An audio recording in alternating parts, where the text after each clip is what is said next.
내게 말하는 천사가 내게 일러주었다. 너는 외쳐라. 만군의 주님께서 이렇게 말씀하신다.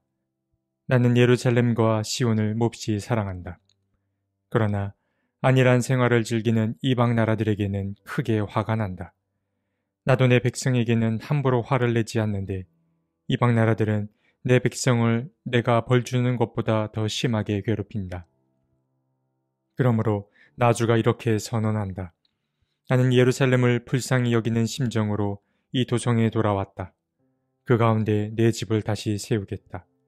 예루살렘 위에 측량줄을 다시 긋겠다. 나 만군의 주의 말이다. 너는 또 외쳐라. 나 만군의 주가 말한다. 내 성읍마다 좋은 것들로 다시 풍성하게 될 것이다. 나 주가 다시 한번 시온을 위로하겠다. 예루살렘은 다시 내가 택한 내 도성이 될 것이다. 스가랴서 1장 14절에서 17절 말씀. 스가랴서는 학개서와 말라기서 중간에 위치한 책입니다. 그래서 이 스가랴서라는 책은 내용이나 형식면에 있어서 학개와 말라기서를 연결하는 책이라고 할 수 있습니다. 이 스가랴서는 모두 14장으로 이루어져 있습니다. 먼저 스가랴서 1에서 7장까지는 모두 기록 연대가 표시되어 있는데 이 기록 표시는 앞서 등장한 학개서와 자연스럽게 연결됩니다. 그리고 8장을 제외한 9장에서 마지막 장인 14장까지는 뒤이어 등장하는 말라기서와 또 비슷한 형식을 취합니다. 이 스가랴서는 내용상으로 볼 때에도 크게 두 단락으로 나뉠 수 있는데 1에서 8장과 9에서 14장으로 나뉠 수 있습니다. 통상적으로 전반부인 1에서 8장을 제1 스가랴가 썼다고 보고 후반부인 9에서 14장은 제2 스가랴가 썼다고 부릅니다. 이렇게 스가랴서가 두 단락으로 나뉜 이유는 각 본문의 내용과 문체 그리고 어휘 등이 다르기 때문입니다. 예를 들어 전반부에 등장하는 환상에 관한 보도가 후반부에는 등장하지 않는다거나 혹은 전반부에 등장한 성전 재건과 같은 이야기가 후반부에는 등장하지 않습니다. 또한 전반부에는 스가랴 자신을 1인칭 시점으로 소개하는 데에 반하여 후반부에는 익명의 저자가 등장하여 이야기를 서술해 갑니다. 이러한 특징들로 미루어 보아 이 스가랴서는 크게 두 덩어리로 이루어진 책임을 알 수 있습니다. 그럼 이제 이러한 배경 지식을 토대로 오늘의 이야기를 살펴보겠습니다. 오늘 함께 살펴볼 말씀은 제1 스가랴서가 쓴 바로 스가랴서 1장입니다. 스가랴서 1장은 스가랴에게 말씀이 임한 때를 알려주는데 그때는 바로 다리우스 왕 제2년 8째 달 되는 해입니다. 그때는 구체적으로 주전 520년 10월 중순부터 11월 중순까지를 가리키는데 이때는 이스라엘이 백성들이 바빌론으로부터 해방을 맞은 뒤 다시 본향 땅으로 돌아왔을 때를 일컫습니다. 그런데 본향으로 돌아온 이스라엘 백성들은 성전 건축에 어려움을 겪었습니다. 이러한 사실을 우리는 이미 에스라기의 말씀을 통해서 확인한 바가 있습니다. 페르시아의 왕 다리우스가 통치하던 이 시기에 여러 무리가 예루살렘 성전 건축을 방해했습니다. 당시 유다와 베냐민 사람들이 예루살렘 성전을 재건하는 모습을 보고 사마리아 사람들과 주변국 사람들이 찾아와 우리도 당신들의 하나님과 관계된 자들이라며 이 건축에 동참하고 싶어 합니다. 그러나 유다와 베냐민 지파는 이들의 요청을 들어주지 않았고 이러한 거절로 인해서 거의 18년이라는 세월 동안 이스라엘 백성들은 성전 건축을 진행해 나가지 못하게 됩니다. 이렇게 긴 세월을 방해받았기 때문에 이스라엘 백성들은 그 사이에 하나님의 자비를 잊었고 또 조상들이 저질렀던 잘못과 죄악에 다시 빠져들 위기에 처하게 됩니다. 스가랴서 1장은 바로 이러한 상황 가운데 있는 백성들을 향해 전하는 하나님의 메시지입니다. 하나님은 화가 나셨습니다. 그들에게 실망하셨습니다. 그리고 백성들을 향하여 반복하여서 돌아오라고 명령하십니다. 그리고 또한 조상들의 죄를 반복하지 말고 옛 선지자들이 했던 말도 여전히 유효하니 그들의 말을 잊지 말라고 명하셨습니다. 스가랴가 이 말을 전하고 나서 몇 달의 시간이 흘렀습니다. 그리고 스가랴는 환상 한 가지를 보았습니다. 그는 먼저 붉은 말을 탄 사람 한 명을 봅니다. 그는 화석류 나무 사이에 서 있었습니다. 그리고 그 사람 뒤에는 다양한 말들이 있었는데 그 말들은 붉은 말들과 밤색 말들 그리고 흰 말들이었습니다. 그리고 두 명의 천사가 이어서 등장하는데 스가랴는 그중 한 천사에게 묻습니다. 대체 이 말들은 무엇이냐고 그는 물었습니다.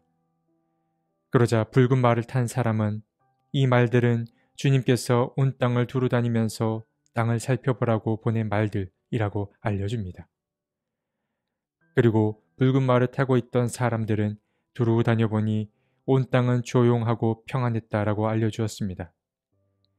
여기서 조용하고 평안한 상태는 곧 아무런 문제가 없는 그런 긍정적인 상태를 나타내는 것이 아니라 회복의 조짐이 보이지 않는 부정적인 상태를 나타낸다라고 볼 수 있습니다. 말을 탄 자들의 말을 전해들은 주님의 천사는 따지듯 주님께 아뢰었습니다. 언제까지 예루살렘과 유다의 성읍들을 불쌍히 여기지 않겠냐고 말입니다. 그러니까 다시 말해 이 말은 주님은 언제가 되어서야 예루살렘과 유다의 성읍들을 잘 대해줄 거냐고 묻는 말인 것입니다. 천사는 주님께서 백성들에게 진노하신 지 70년이나 되었다고 말하였는데 이 70년이라는 세월은 예루살렘이 파괴되고 나서부터 현재 스가랴가 말하고 있는 지금까지의 시기를 일컫습니다. 주님의 천사는 하나님의 진심을 전해 듣습니다. 그리고 그 메시지를 스가랴에게 다시 전해줍니다. 천사는 하나님께서 자기 백성을 몹시 사랑한다라는 그 불변의 진리를 알려주었습니다. 하나님은 그동안 자신의 마음을 아프게 한 자기 백성들의 심판관으로 바벨론 사람들을 사용하였는데 이 바벨론 사람들은 자신들이 받은 임무 그 이상으로 하나님의 백성들을 괴롭혔습니다. 그래서 이 바벨론 사람들은 하나님의 진노를 불러일으키고 말았습니다. 그래서 주님은 말씀하십니다.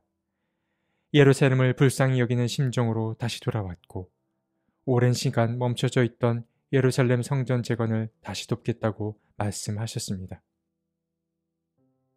오늘 본문의 마지막 달랑인 18에서 21절은 다시 스가랴가 본 환상 이야기로 이어지는데 여기에는 4개의 뿔과 4명의 대장장이가 등장합니다. 성경에서 넷이라고 하는 것은 사방 혹은 사철 등을 가리키는데 이는 곧 땅의 모든 것을 가리킵니다. 그리고 뿔이라고 하는 것은 힘과 권세를 또한 상징합니다. 그러니까 4개의 뿔은 유다와 예루살렘을 파괴하는 모든 세력을 뜻하는 것입니다. 그럼 4명의 대장장이는 무엇을 뜻하는 것일까요? 바로 4명의 대장장이들은 이러한 세력들을 넘어뜨릴 민족을 상징합니다.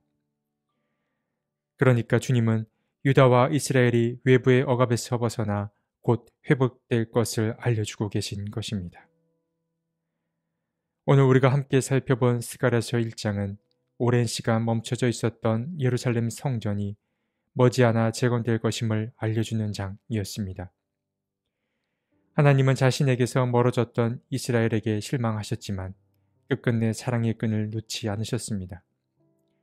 먼 길을 우회하긴 했지만 이스라엘은 마침내 예루살렘 성전 재건을 완성하게 될 것입니다. 주님은 우리의 어리석음으로 주님의 일이 멈춰지는 일이 있더라도 마침내 주님께서는 주님의 그 일을 완성하실 것입니다. 그때와 그 시기를 우리는 알 수 없을 뿐이지만 주님은 주님이 옳다고 여기시는 일을 마침내 이루고 말 것입니다. 그러나 그렇다고 우리는 마냥 손 놓고만 있어서는 안 됩니다. 주님은 옛 선지자들이 했던 말도 유효하다고 하셨습니다. 우리는 하나님이 우리에게 보내신 그 하나님의 사람들의 그 메시지에 귀 기울여야 합니다.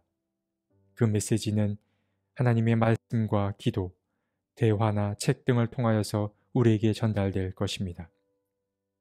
우리의 마음이 하나님의 마음에 잘 접속되어서 하나님의 뜻을 이 땅에 실현하는 일이 점점 단축될 수 있기를 간절히 바라봅니다.